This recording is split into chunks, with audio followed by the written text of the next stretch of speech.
90-90 trail leg internal rotation, PAILS, followed by a passive range liftoff.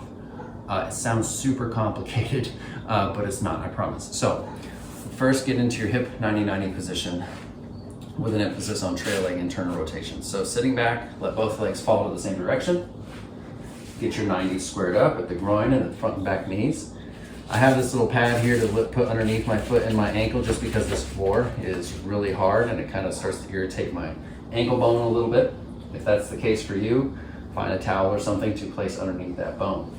So first we want to wind up this hip internal rotation, so getting it nice and stiff. For me, I get it right about there. Now from here, if you're doing a positional hold, this is where you would hold your position for up to 2+ minutes or so. If that's what you're doing, here's where you can pause.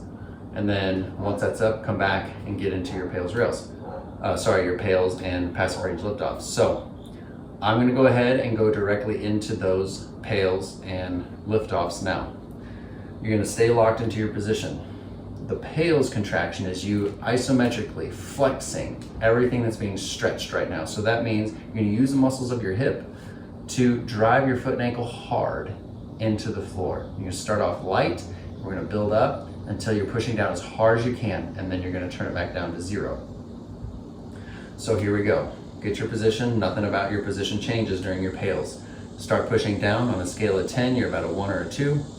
Bring it up to a 3, then a 4, 5, 6, 7, 8, that's where I start to get shaky, 9, 10, you're pushing down as hard as you possibly can through this, like you're trying to leave a dent in the floor.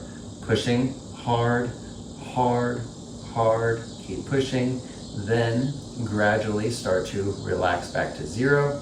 You're never just turning your PAILS off, you're always turning them down to 0. As soon as you hit 0, we're gonna go into a passive range liftoff.